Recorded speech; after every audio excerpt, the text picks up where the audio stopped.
যদি তুমি শুধু কৌতূহলবশত জানতে চাও ফরেক্স ট্রেডিং কি, তাহলে এই ভিডিওটি তোমার জন্য নয়। যদি তুমি তোমার আগ্রহ থেকে জানতে চাও ফরেক্স ট্রেডিং কি, তাহলে এই ভিডিওটি তোমার জন্য।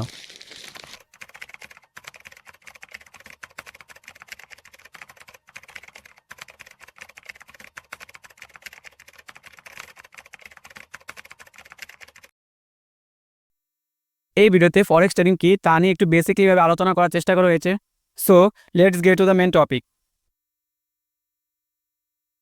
তো আমরা চলে আসলাম আমাদের আর্টিকেলে, হোয়াট ইজ ফরেক্স ট্রেডিং।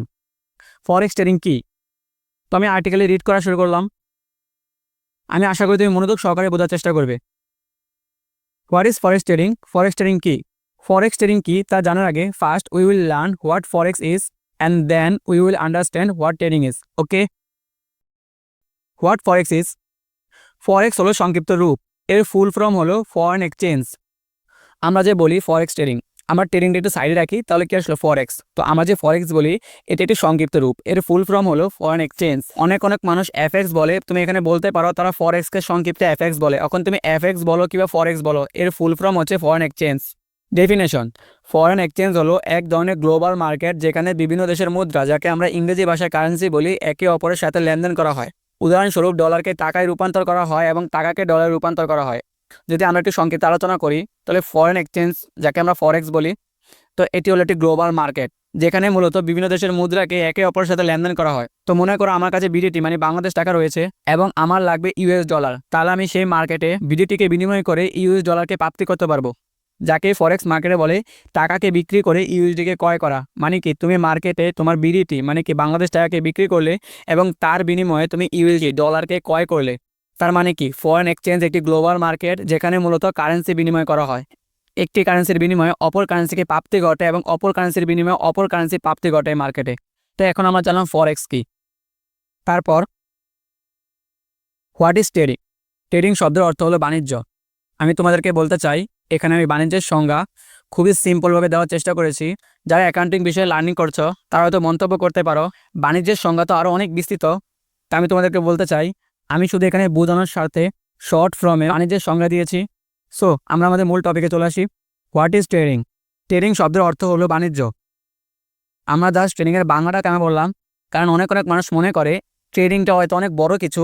আমি তোমাদেরকে বলি যে ট্রেডিং একটি খুব সাধারণ শব্দ, কিন্তু মানে আমরা যারা জানি না ট্রেডিংয়ের বাংলা অর্থ কী, তারা অনেকে হয়তো ভাবে যে ট্রেডিং এটা অনেক বড় কিছু। ঠিক আছে, যারা ট্রেডিং করে তারা খুব বড় কিছু করছে। আসলে বিষয়টা এমন না। যারা ট্রেডিং করছে, যারা বাণিজ্যই করছে, তুমি তোমার আশেপাশে অনেক বাণিজ্য করা মানুষ দেখতে পারবে, শুধু তারা করছে শারীরিক মার্কেটে বাণিজ্য, আর যারা অনলাইন ট্রেডিং করছে তারা ভার্চুয়াল মার্কেটে করছে। এই তফাৎ। তাই আমি তোমাদেরকে এখানে ট্রেডিংয়ের বাংলা শব্দটি ব্যাখ্যা করলাম। তো আমি আশা করছি ট্রেডিং শব্দের অর্থ তোমরা বুঝতে পারলে। ট্রেডিং শব্দের অর্থ হলো বাণিজ্য। তারপর বাণিজ্য কি, পণ্য বা সেবা ক্রয় বিক্রয়ের মাধ্যমে অর্থ উপার্জন করার প্রক্রিয়াকে বাণিজ্য বলে। আমি আবারও বলছি, আমি এখানে বাণিজ্যের সংজ্ঞা শর্ট ফর্মে দেওয়ার চেষ্টা করেছি শুধু বোঝানোর স্বার্থে। আমরা যে বলি ট্রেডিং, তার বাংলা কি, বাণিজ্য। আর বাণিজ্য মূলত কি, যদি আমরা একটু বিস্তারিতভাবে বোঝার চেষ্টা করি, যখন আমরা কোনো পণ্য বা সেবা ক্রয় বিক্রয় করার মাধ্যমে অর্থ উপার্জন করি, মানে কি টাকা ইনকাম করি, তখন সেই প্রক্রিয়াকে মূলত বাণিজ্য বলা হয়। তো এখানে আমি আবারও ট্রেডিংয়ের একটি শর্ট ফর্ম সংজ্ঞা দেওয়ার চেষ্টা করলাম, যাতে তোমাদের ট্রেডিং সম্বন্ধে একটি ভুল ধারণা চলে যায়। সো ট্রেডিং বলতে বোঝায় পণ্য, সেবা বা সম্পদ যেমন স্টক, মুদ্রা, ক্রিপ্টোকারেন্সি, স্বর্ণ ইত্যাদি কেনা বেচার মাধ্যমে অর্থ উপার্জন করার প্রক্রিয়াকে বোঝায়। তার মানে কি, ওই পণ্য বা সেবা ক্রয় বিক্রয়ের মাধ্যমেই তো। এর মূল লক্ষ্য হলো কম দামে কিনে বেশি দামে বিক্রি করে লাভ অর্জন করা। ট্রেডিংয়ের মূল লক্ষ্য কি, কম দামে কিনে বেশি দামে বিক্রি করবে আর সেখান থেকে তুমি লাভ অর্জন করবে। এখন তুমি ট্রেডিং ইংলিশে বলো কিংবা বাণিজ্য বাংলাতে বলো, ওই একই, যেই লাভ সেই কদু। এখন এই বিষয়টা একটু বিস্তারিতভাবে বোঝার চেষ্টা করো। ফরেক্স ট্রেডিং, তো ফরেক্স ট্রেডিংয়ের ফরেক্স হতো আমরা কি জানলাম, ফরেক্স হচ্ছে একটি সংক্ষিপ্ত রূপ, এর ফুল ফর্ম হলো ফরেন এক্সচেঞ্জ। ফরেন এক্সচেঞ্জ হলো একটি গ্লোবাল মার্কেট যেখানে মুদ্রায় ক্রয় বিক্রয় করা হয়। এবং তারপর ট্রেডিং, ট্রেডিং অর্থ আমরা কি জানলাম, ট্রেডিংয়ের বাংলা অর্থ হলো বাণিজ্য। বাণিজ্য অর্থ কি, যখন আমরা কোনো পণ্য, সেবা বা সম্পদ ক্রয় বিক্রয়ের মাধ্যমে অর্থ উপার্জন করি, তখনই তাকে কি বলা হয়, ট্রেডিং বলা হয়। বাংলাতে বললে বাণিজ্য বলা হয়। তো এখন ফরেক্স ট্রেডিং অর্থ কি হবে, তুমি অনুমান করো, কিছুক্ষণ পর তুমি দেখতে পাবে আর্টিকেলে। তারপর সাম টাইমস অফ ট্রেডিং, এই বিষয়টি আনার কারণ আমি তোমার কিছু উদাহরণের মাধ্যমে বিষয়টিকে একদম স্পষ্ট করতে চাই। স্টক ট্রেডিং, স্টক অর্থ শেয়ার। শেয়ার কি, মালিকানা ক্ষুদ্র ক্ষুদ্র অংশকে শেয়ার বলে। একটি কোম্পানির যে মালিকানা, সে মালিকানা ক্ষুদ্র ক্ষুদ্র অংশকে শেয়ার বলে। তো স্টক ট্রেডিং, কোম্পানির শেয়ার কেনা বেচার মাধ্যমে অর্থ উপার্জন করার প্রক্রিয়া। মানে যখন আমরা কোনো কোম্পানির শেয়ার কেনা বেচার মাধ্যমে অর্থ উপার্জন করি, তখনই তাকে স্টক ট্রেডিং বলা হয়ে থাকে। বা তুমি যদি বাংলাতে বলো তাহলে শেয়ার বাণিজ্য। তারপর ক্রিপ্টো ট্রেডিং, ক্রিপ্টোকারেন্সি যেমন বিটকয়েন, ইথোরিয়াম কেনাবেচার মাধ্যমে অর্থ উপার্জন করার প্রক্রিয়া। মানে যখন আমরা কোনো ক্রিপ্টোকারেন্সি যেমন বিটকয়েন, ইথোরিয়াম, লাইট কয়েন এগুলোকে কেনাবেচার মাধ্যমে অর্থ উপার্জন করি তখন তাকে কি বলা হয়ে থাকে? ক্রিপ্টো ট্রেডিং বলা হয়ে থাকে। তারপর আসো কমোডিটি ট্রেডিং। কমোডিটি ট্রেডিং স্বর্ণ, তেল বা গ্যাসের মতো সম্পদের কেনাবেচার মাধ্যমে অর্থ উপার্জন করার প্রক্রিয়া। যখন আমরা তেল, গ্যাস, সোনার মতো সম্পদগুলো কেনাবেচার মাধ্যমে অর্থ উপার্জন করি তখন তাকে কমোডিটি ট্রেডিং বলে। তো এখন আসো ফরেক্স ট্রেডিং, যা আমাদের আজকের মূল বিষয়। ফরেক্স ট্রেডিং, আমি আশা করি এতক্ষণে তুমি অনুমান করতে পেরেছো ফরেক্স ট্রেডিং কি। তাই আমি ফরেক্স ট্রেডিং নিয়ে খুব বড় সংজ্ঞা না দিয়ে শর্ট ফর্মে একটা ফরেক্স ট্রেডিং এর সংজ্ঞা দিলাম। আমরা আগে জানলাম যে ফরেক্স ট্রেডিং এর ফরেক্স হচ্ছে একটি গ্লোবাল মার্কেট যার পূর্ণরূপ হচ্ছে ফরেন এক্সচেঞ্জ, যেখানে মুদ্রা কেনাবেচা করা হয়। আর ট্রেডিং হচ্ছে বাণিজ্য, মানে কি যখন আমরা কোনো কিছু কেনাবেচার মাধ্যমে অর্থ উপার্জন করি তখনই তাকে ট্রেডিং বলে। তো এখন ফরেক্স ট্রেডিং কি? বৈদেশিক মুদ্রার বাজারে বৈদেশিক মুদ্রা কেনাবেচার মাধ্যমে অর্থ উপার্জন করার প্রক্রিয়াকেই ফরেক্স ট্রেডিং বলে। আমি আশা করি এটা তোমার বোঝার জন্য যথেষ্ট। আমি আবারও জিনিসটা একটু ব্যাখ্যা সহকারে বলার চেষ্টা করি। বৈদেশিক মুদ্রার বাজারে মানে কি? ফরেক্সে, মানে কি ফরেন এক্সচেঞ্জ মার্কেটে বৈদেশিক মুদ্রা কেনাবেচার মাধ্যমে মানে কি ট্রেডিং করার মাধ্যমে অর্থ উপার্জন করার প্রক্রিয়াকেই ফরেক্স ট্রেডিং বলে। তো এখন ফরেক্স ট্রেডিং কি আমি আশা করি তুমি তা বুঝতে পেরেছো। তো এখন আমরা আলোচনা করব ফরেক্স ট্রেডিং এর কিছু ইতিহাস নিয়ে, কারণ যেহেতু আমরা ফরেক্স ট্রেডিং কি তা জানতে আগ্রহী, তো আমার মনে হয় এই নিয়ে কিছু ইতিহাস আমাদের জানা দরকার। ফরেক্স ট্রেডিং এর উৎপত্তি কোন দেশে? ফরেক্স ট্রেডিং উৎপত্তি যুক্তরাষ্ট্রে, মানে ইউএসএ। কিভাবে উৎপত্তি হয় তো এই নিয়ে আমরা একটু ব্যাখ্যা সহকারে বোঝার চেষ্টা করেছি। ফরেক্স ট্রেডিং এর উৎপত্তি হয় 1944 সালের ব্রেটন উডস চুক্তি থেকে, যেখানে ডলারকে বিশ্ব মুদ্রা হিসেবে প্রতিষ্ঠিত করা হয়। এখন ব্রেটন উডস চুক্তি কি তা নিয়ে আমরা একটু সংক্ষিপ্ত আলোচনা করি। ব্রেটন উডস চুক্তি হয়েছিল 1944 সালে যুক্তরাষ্ট্রে। সেখানে মূলত ডলারকে বিশ্ব মুদ্রা হিসেবে প্রতিষ্ঠিত করা হয়েছিল। এখন বিশ্ব মুদ্রা কি? বিশ্ব মুদ্রা হলো এমন একটি মুদ্রা যা তুমি ওই সকল দেশগুলো থেকে আন্তর্জাতিক লেনদেনের জন্য ব্যবহার করতে পারবে যে সকল দেশগুলো ব্রেটন উডস চুক্তির মধ্যে অন্তর্ভুক্ত। যদি আমরা আরো সংক্ষিপ্ত বলি তাহলে 1944 সালে আমাদের বাংলাদেশ স্বাধীন ছিল না, যার কারণে আমাদের বাংলাদেশি টাকা ব্রেটন উডস চুক্তির মধ্যে অন্তর্ভুক্ত ছিল না। কিন্তু বর্তমানে আমাদের বাংলাদেশি বিডিটি ব্রেটন উডস চুক্তির মধ্যে অন্তর্ভুক্ত, যার কারণে যে কোনো আন্তর্জাতিক লেনদেনে আমরা ডলারকে ব্যবহার করতে পারি। তার মানে কি যে সকল দেশগুলো এই চুক্তির মধ্যে অন্তর্ভুক্ত রয়েছে সেই সকল দেশগুলো আন্তর্জাতিক লেনদেনে ডলারকে ব্যবহার করতে পারবে। তারপর তবে ব্রেটন উডস চুক্তির মাধ্যমে একটি নির্দিষ্ট বিনিময় হার ফিক্সড এক্সচেঞ্জ রেট ব্যবস্থা চালু করা হয়েছিল। মানে যখন ব্রেটন উডস চুক্তি হয়েছিল তখন সেই চুক্তিতে অন্তর্ভুক্ত সকল দেশের মুদ্রাকে ডলারের মানের সাথে ফিক্সড করা হয়েছিল। উদাহরণস্বরূপ আমরা বাংলাদেশে একটি উদাহরণ দিয়ে বলি যে বলা হলো বাংলাদেশে 80 টাকা $1 সমান হবে, এরকম একটি ফিক্সড এক্সচেঞ্জ রেট স্থাপন করা হলো। আমি বলি তখন সম্পূর্ণ ফিক্সড ছিল না, কিন্তু বলতে পারো একদম অধিকাংশ ফিক্সড ছিল।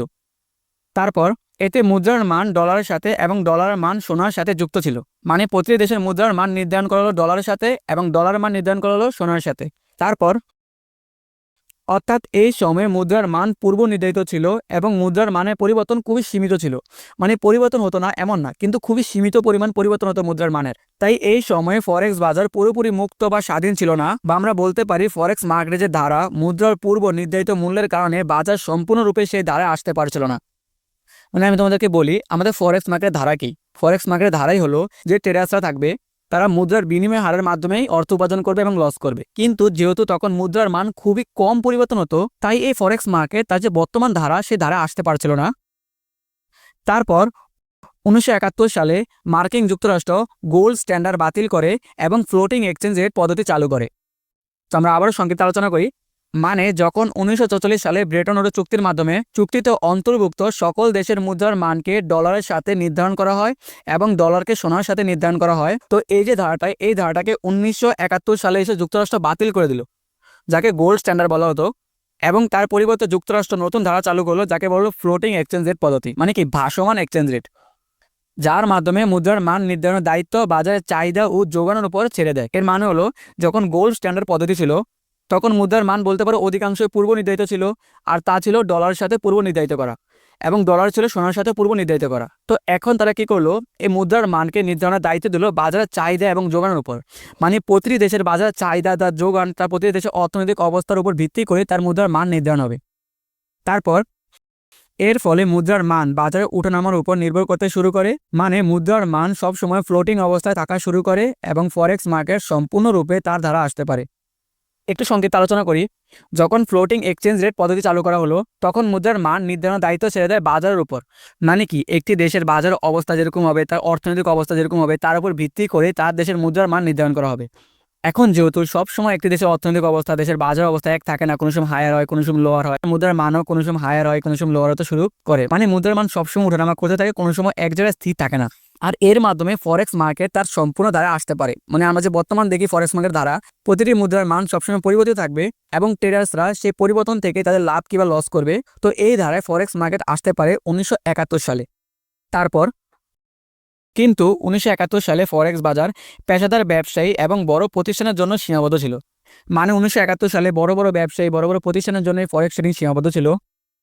তারপর 1990 দশকে ইন্টারনেট এবং ট্রেডিং প্ল্যাটফর্মের উন্নতির ফলে সাধারণ মানুষও ফরেক্স ট্রেডিং করতে শুরু করে, যার মাধ্যমে আমরা এখন সাধারণ মানুষও খুব অল্প টাকার মাধ্যমে ফরেক্স ট্রেডিং শুরু করতে পারি। কিন্তু সবসময় এটা মনে রাখবে, অল্প টাকার মাধ্যমে ফরেক্স ট্রেডিং করা যায় বলে আমার কাছে অল্প কিছু টাকা আছে, আমি তার নিয়ে ফরেক্স ট্রেডিং করা শুরু করব। তো আমি তোমাদেরকে বলি, যেটা সম্পূর্ণটা ভুল ধারণা। এ নিয়ে তোমাকে প্রচুর প্রচুর প্রচুর পরিমাণ রিসার্চ করতে হবে, প্রচুর পরিমাণ নলেজ অর্জন করতে হবে। তাই আমি তোমাদেরকে শুধু বোঝানোর স্বার্থে বলেছি। তো আমি তোমাকে একটি কথা বলতে চাই, আমরা যে বর্তমানে সাধারণ মানুষরা ফরেক্স ট্রেডিং করতে পারি, তার পিছনে একটি গুরুত্বপূর্ণ ভূমিকা পালন করে রিটেল ফরেক্স ব্রোকাররা। তাই প্রতিটি বৈধ রিটেল ফরেক্স ব্রোকারকে আমাদের সকলের তরফ থেকে আন্তরিকভাবে ধন্যবাদ রইল। তারপর যুক্তরাষ্ট্রের আইন অনুসারে ফরেক্স ট্রেডিং কী প্রকার প্ল্যাটফর্ম?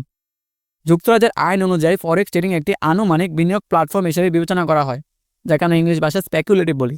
এখানে বিনিয়োগকারীরা মুদ্রার বিনিময় হারের ওঠানামার অনুসরণ করে লাভ বা ক্ষতির লক্ষ্য স্থির করেন। এটি সরাসরি সম্পদ মালিকানার মতো নয়, বরং মুদ্রার মূল্যের পরিবর্তনের উপর ভিত্তি করে চুক্তি সম্পাদিত হয়। মানে যখন আমরা ফরেক্স ট্রেডিং করি, তখন আসলে মূলত আমরা ব্রোকারের সাথে চুক্তি করি এবং এই চুক্তিটা হয়ে থাকে মূলত আমাদের লট সাইজের উপর ভিত্তি করে। তারপর বর্তমানে যুক্তরাষ্ট্রে ফরেক্স ট্রেডিং কি বৈধ? হ্যাঁ, বর্তমানে যুক্তরাষ্ট্রে ফরেক্স ট্রেডিং বৈধ, তবে এটি কঠোর নিয়ম ও নিয়ন্ত্রণের আওতায় পরিচালিত হয়। তো আমি তোমাদেরকে বলতে চাই যে শুধু ফরেক্স ট্রেডিং না, প্রতিটি অর্থনৈতিক মার্কেটকেই কঠোর নিয়ম ও নিয়ন্ত্রণের মাধ্যমে পরিচালিত করা হয়। কারণ ভাই, তোমাকে বুঝতে হবে, তুমি যে মার্কেটে এসেছো সেই মার্কেট একটি অর্থনৈতিক মার্কেট। তো এই মার্কেটকে নিয়ন্ত্রণ করার জন্য অবশ্যই এখানে কঠোর নিয়ম থাকবেই। তো এই নিয়ে বিভিন্ন মানুষের বিভিন্ন প্রকার মন্তব্য থাকে যে ফরেক্স ট্রেডিং কঠোর নিয়ম ও নিয়ন্ত্রণের আওতায় পরিচালিত হয়। তো আমি তোমাদের বলতে চাই, শুধু ফরেক্স ট্রেডিং না, প্রতিটি অর্থনৈতিক মার্কেটকে কঠোর নিয়ম ও নিয়ন্ত্রণের আওতায় পরিচালিত করা হয়। কারণ তোমাকে বুঝতে হবে, তুমি যে মার্কেটের কথা বলছো সে মার্কেটেরই অর্থনৈতিক মার্কেট। এখন হোক সেটা শারীরিক অর্থনৈতিক মার্কেট কিংবা ভার্চুয়াল অর্থনৈতিক মার্কেট, তুমি অর্থনৈতিক মার্কেটে প্রবেশ করেছো, তার মানে তোমাকে কঠোর নিয়ম মানতেই হবে। এখন প্রতিটি নিয়ম যে খুব কঠোর হয় বিষয়টা এরকমও না, নিয়মগুলো মূলত আমাদের ভালোর জন্য প্রয়োগ করা হয়। তো এখানে ফরেক্স ট্রেডিং নিয়ে যুক্তরাজ্যে একটি আইন আমরা উপস্থাপন করলাম, তা হলো ব্রোকার্স। যখন আমরা ফরেক্স ট্রেডিং করবো তখন আমাদের ব্রোকারের প্রয়োজন অবশ্যই হবে। তো এই ব্রোকার নিয়ে যুক্তরাজ্যের কী আইন রয়েছে তা নিয়ে আমরা একটি এক্সাম্পল দিলাম। ব্রোকার্স। মার্কিন যুক্তরাষ্ট্রে ফরেক্স ট্রেড করার জন্য ব্রোকার নির্বাচন করার সময় অবশ্যই CFTC-তে নিবন্ধিত এবং NFA এর সদস্য ব্রোকার নির্বাচন করতে হবে। মানে যখন তুমি মার্কিন যুক্তরাষ্ট্র থেকে ফরেক্স ট্রেডিং করবে এবং ফরেক্স ট্রেডিং করার জন্য তুমি ব্রোকার নির্বাচন করবে, তো সেই ব্রোকারকে অবশ্যই CFTC-তে নিবন্ধিত এবং NFA এর সদস্য ব্রোকার হতে হবে। তো এখন আমরা একটু আলোচনা করি CFTC এবং NFA কি। CFTC এর ফুল ফর্ম হলো commodity futures trading commission. Definition: commodity futures trading commission হলো একটি মার্কিন সরকারি সংস্থা যা 1974 সালে প্রতিষ্ঠিত হয়েছিল।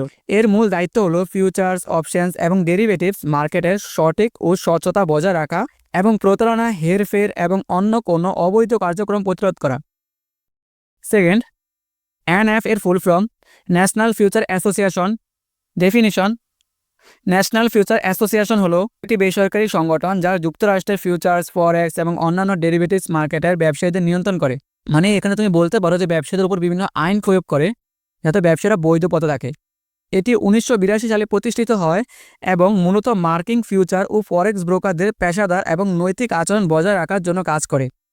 বলতে পারো এই সংগঠনটি যেমন ব্যবসায়ীদের উপর আইন প্রয়োগ করে, তেমন ব্রোকারদের উপর আইন প্রয়োগ করে যাতে ব্যবসায়ী এবং ব্রোকার দুই বৈধ পথে থাকে। তো আমরা বলতে পারি ন্যাশনাল ফিউচার অ্যাসোসিয়েশন এবং কমোডিটি ফিউচার ট্রেডিং কমিশন মূলত ব্রোকার এবং ব্যবসায়ী দুইয়ের উপরই আইন প্রয়োগ করে যাতে দুই পক্ষই বৈধ পথে থাকে এবং সেই সাথে ব্রোকারের উপর নজর রাখে যেন ব্রোকার তোমার সাথে কোনো প্রতারণা না করে। তো এখানে আমাদের আর্টিকেলটি শেষ হলো। তো আজকের আর্টিকেলে আমরা ফরেক্স ট্রেডিং কি তা নিয়ে একটু বেসিকলিভাবে আলোচনা করার চেষ্টা করেছি। তো আমি তোমাদেরকে বলতে চাই, এই যে আর্টিকেলটি আমি তোমাদেরকে রিড করে শোনালাম, তো আমি অলরেডি এই আর্টিকেলটিকে PDF ফাইলে কনভার্ট করে ইন্টারনেটে পাবলিশ করে দিয়েছি এবং সেই PDF ফাইলের লিঙ্ক আমি এই ভিডিও ডেসক্রিপশন বক্সে অ্যাড করে দিয়েছি। এখন তুমি চাইলে এই আর্টিকেলটিকে ডাউনলোড করে 2-3 বার রিড করতে পারো। তাহলে আমি আশা করি তুমি পর্যাপ্ত পরিমাণে একটি স্ট্রং নলেজ অর্জন করতে পারবে। যদি তুমি না জানো কিভাবে পিডিএফ ফাইলকে ডাউনলোড করতে হবে এবং কিসের মাধ্যমে পিডিএফ ফাইলকে পড়তে হবে, তাহলে আমি তোমাকে বলতে চাই যে এটা খুবই সহজ এবং এই নিয়ে আমি একটি ভিডিও অলরেডি আপলোড করে গেছি। আমি এই ভিডিওটা শেষেই সেই ভিডিওটাকে দিয়ে দিব। সেই ভিডিওতে আমি আলোচনা করার চেষ্টা করেছি তোমরা কিভাবে বাংলা ভাষা ফরেক্স ট্রেডিং লার্নিং শুরু করতে পারবে এবং কিভাবে আমার এই পিডিএফ ফাইলকে ডাউনলোড করতে পারবে এবং রিড করতে পারবে। তো তোমরা চাইলে সেই ভিডিও দেখতে পারো, আমি আশা করি তোমার উপকার আসবে। আমি আরেকটি বিষয় বলতে চাই যে আমার এই আর্টিকেলগুলো সম্পূর্ণ ফ্রি এবং আমি প্রতিটি ভিডিওতে এরকম আর্টিকেল দেওয়ার চেষ্টা করি। যদি তোমার আমার মেথডটি ভালো লাগে তাহলে আমার চ্যানেলটা সাবস্ক্রাইব করে আমার পাশে থাকতে পারো।